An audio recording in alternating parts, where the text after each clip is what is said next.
అంటేనే ప్రవచనాల ఫుల్ఫిల్మెంట్, నెరవేర్పు.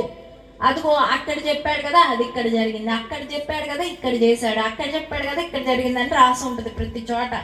ఇదిగో లోక పాపమును మోసుకొని పోవు దేవుని గొర్రెపిల్ల. మరి మోసాడా లేదా?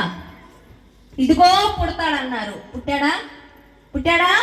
నేను చెప్పలా, మీరే చదివారు. ఇదిగో లోక పాపాన్ని మోస్తాడన్నాడు, మోసాడా లేదా?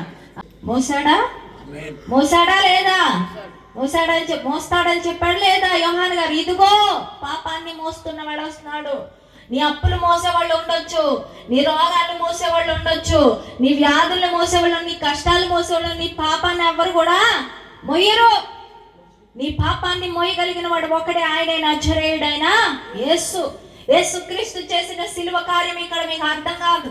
పరలోక రాజ్యంకి వెళ్ళాక నీకు తీర్పులోనికి రాకుండా యేసు ప్రభు అనే ఒక టికెట్ చూపించి నువ్వు పరలోకానికి డైరెక్ట్ వెళ్ళిపోతావే, అప్పుడు అర్థమవుద్ది యేసయ్య నా కొరకు ఇంత కార్యము చేశాడా అని. హల్లెలూయా.